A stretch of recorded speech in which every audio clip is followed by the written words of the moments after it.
အားလုံးပဲမင်္ဂလာပါ FlutterVerse မြန်မာနေကြိုဆိုပါရစေကျွန်တော်တို့ဒီနေ့မှာတော့ Dart ရဲ့ဒီ set တွေအကြောင်းပြောရမယ်ဒီကောင်ကဘာနဲ့တူလဲဆိုတော့ဒီကောင် list တွေနဲ့တူတူပဲဒါပေမဲ့ဒီ set မှာကကြတော့သူကဘာကွဲသွားလဲဆိုတော့ကျွန်တော်တို့သူ့ရဲ့ data type ကိုကြီးညာမယ်ဆိုရင် set ဆိုပြီးတော့ကြီးညာပေးရတယ်ပြီးကြရင်သူက4000ဝင်မဟုတ်ဘူးဒီလိုမျိုးသွန်ခွင်းနဲ့သုံးပေးရတယ်အဲ့တော့ကျွန်တော်ဒီ set ထဲမှာမှ integer တွေပဲပါမယ်လို့ကြီးညာလိုက်တယ်ပြီးတော့ integer တွေထည့်လိုက်တယ်ထည့်ပြီးတော့ဒီကောင်ကို print ထုတ်လိုက်မယ်အဲ့တော့ဒါကို run လိုက်မယ်run လိုက်တော့ဒီနေရာမှာပေါ်လာတာ1 2 3 4ခုပဲပေါ်လာတယ်ဒါပေမဲ့ဒီမှာထည့်ထားတာကျတော့1 2 3 4နောက်က2 1ဆိုပြီးတော့ထည့်ထားသေးတယ်အဲ့တော့ဒီနေရာမှာ list နဲ့ set နဲ့ကွာခြားချက်ကကြတော့ကျွန်တော်တို့ကဒီ set ဆိုရင်ကျွန်တော်တို့ရဲ့ဒီထဲကကောင်တွေက duplicate ဖြစ်တဲ့ကောင်တွေကိုဒီကောင်ကဖယ်ချလိုက်တာအဲ့တော့ဒီနေရာမှာဖြစ်သွားတာကကျွန်တော်ဒီနောက်က2နဲ့1နဲ့ကပါပြီးသားဖြစ်နေတယ်အဲ့တော့ဒီနေရာမှာ2နဲ့1ကရှေ့မှာပါပြီးသားဆိုတော့ဒီနှစ်ခုကထပ်နေတယ်အကြောင်းမလို့ကျွန်တော်တို့ကဒီ set ကိုသုံးလိုက်တယ်ဆိုရင်ဒီနောက်ကထပ်နေတဲ့နှစ်ခုကိုသူက ignore လုပ်သွားတယ်အကြောင်းမလို့ဒီနေရာမှာ1နဲ့3လေးပဲပေါ်လာတယ်အဲ့တော့သူ့ရဲ့ length ကိုကျွန်တော်တို့ကကြည့်မယ်ဆိုရင်ဒီမှာ4ခုပဲပါတယ်1 2 3 4ဆိုပြီးတော့သူက4ခုပဲပါတယ်တော့ဒီနောက်က2နဲ့1နဲ့ကိုသူကဒီ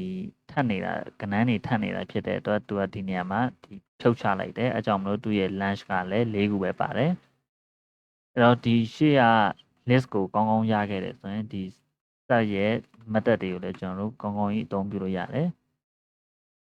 ။ဒီနာမ်မှာဆိုလည်းဒီရှေ့က list မှာလုပ်လို့ရတယ်လို့ပဲဒီ is empty not empty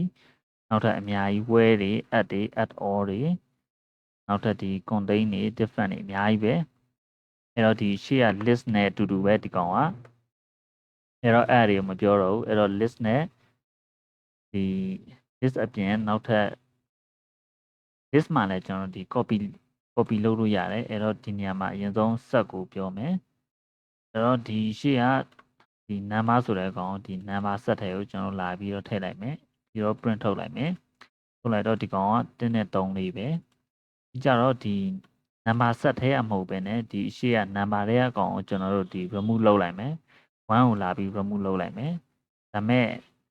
print ထုတ်လိုက်ရင်ကျတော့ကျွန်တော်ဒီ number set ကိုပဲလာပြီး print ထုတ်မယ်အဲ့တော့ဘာဖြစ်သွားလဲဆိုတော့ number set ထဲကတစ်ကပါလာပြီးတော့ပျောက်သွားတယ်အဲ့တော့တော့ဘယ်လိုလဲဆိုတော့ဒီရှေ့က number ကိုကျွန်တော်တို့ကဒီ number set ထဲကို copy ထည့်လိုက်တယ်ဒါပေမဲ့ဒီရှေ့က number ကိုပဲကျွန်တော်တို့ကပြောင်းလဲလုပ်လိုက်ပြီဆိုရင်ဒီနောက်ကကောင်ကြီးကပါလာပြီးတော့အပြောင်းလဲဖြစ်သွားတယ်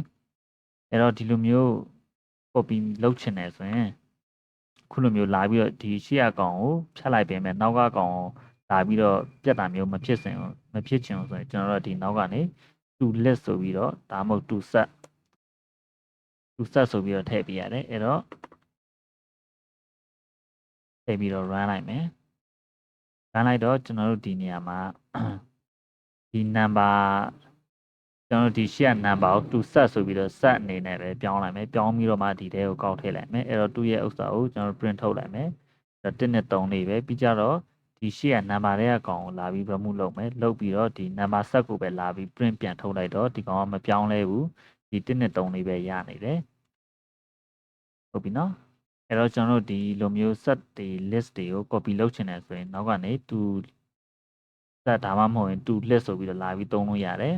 ဒီစောနာလိုမျိုးရှေ့ကအကောင်ကြီးကိုဒီလိုမျိုးထားရိုက်လာပြီးထည့်လိုက်တာမျိုးမဟုတ်ဘဲနဲ့ဒီနောက်ကနေ to list ဒါမှမဟုတ်ရင် to set ဆိုပြီးတော့ကျွန်တော်တို့သုံးလို့ရတယ်ဒီမှာတော့ဒီ set ကိုသုံးတာဆိုတော့ to set ဆိုပြီးသုံးလိုက်တယ်အကယ်၍ဒီ list ဆိုရင်လည်းဒီနောက်ကနေ to list ဆိုပြီးတော့ကျွန်တော်တို့သုံးလို့ရတယ်ကြတော့ကျွန်တော်တို့ဒီနေရာမှာ set နှစ်ခုမှာကျွန်တော်တို့သုံးလို့ရတဲ့ဟာနောက်ထပ်3ခုရှိတယ်အဲ့ဒါဘာလဲဆိုတော့ကျွန်တော်တို့ set a နဲ့ set b ကို intersection လုပ်တာအဲ့တော့ run လိုက်မယ်ဒီ intersection ကဘယ်လိုမျိုးလဲဆိုတော့ကျွန်တော်ဒီ set a ထဲမှာ1နဲ့3လေးရှိတယ် b ထဲမှာကျတော့3 4 5 6ရှိတယ်အဲ့တော့ဒီ set a နဲ့ဒီ set b နဲ့အဲ့ဒီနှစ်ခုဒီ set နှစ်ခုထဲမှာတူတဲ့တန်ဖိုးတွေကိုပဲသူကပြတာအဲ့ဒါကိုဒါတော့ intersection လုပ်တယ်လို့ခေါ်တယ်အဲ့တော့ဒီနေရာမှာ1နဲ့3လေးရယ်နောက်က3 4 5 6ရယ်ဆိုတော့သူတို့နှစ်ခုထဲမှာတူတဲ့တန်ဖိုးနှစ်ခုက3နဲ့4ဖြစ်တယ်ဒါကြောင့်မလို့ intersection လုပ်တယ်ဆိုတာဒီလိုမျိုးတူတဲ့တန်ဖိုးကိုယူတာ တို့နှစ်ခုထဲမှာဘုံတူနေတဲ့တန်ဖိုးကိုသူကယူပြလိုက်တာအကြောင်းမလို့ဒီမှာ3နဲ့4ရတယ်ဒါ intersection လုပ်တယ်လို့ခေါ်တယ်နောက်တစ်ခုကကျတော့ union ကကျတော့ဒီ set နှစ်ခုလုံးကိုလာပြီးတော့ပေါင်းလိုက်တာအဲ့တော့ဒီမှာ run လိုက်မယ်ဆိုရင်1 2 3 4 5 6ဆိုပြီးရတယ်အဲ့တော့ဒီနေရာမှာ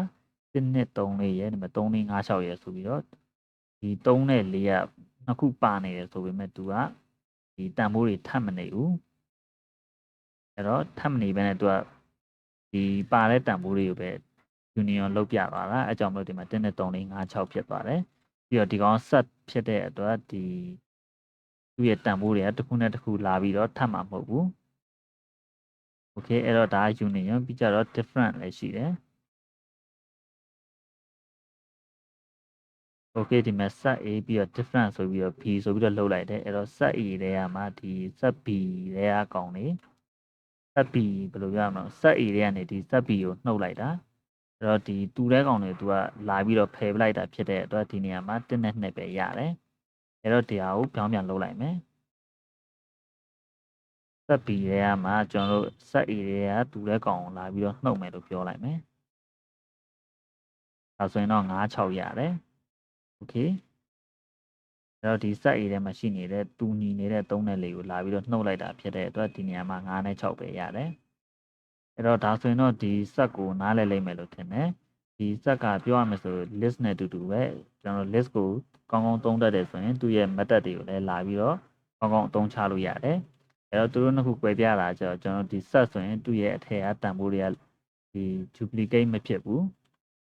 တန်ဖိုးထပ်နေရတယ်မရှိဘူးအကယ်၍ထပ်နေခဲ့တယ်ဆိုရင်တကယ်တမ်းအသုံးပြုရင်သူကအဲ့ဒီတူညီနေတဲ့တန်ဖိုးတွေကိုလာပြီးတော့သူကဖယ်ပလိုက်မှာโอเคဒါဆိုရင်တော့ဒီ copy လုပ်တဲ့ဟာရောအခုဒီ different တွေ intersection တွေ union တွေကိုလည်းနားလည်လိမ့်မယ်လို့ထင်ပါတယ်အားလုံးကျေးဇူးအများကြီးတင်ပါတယ်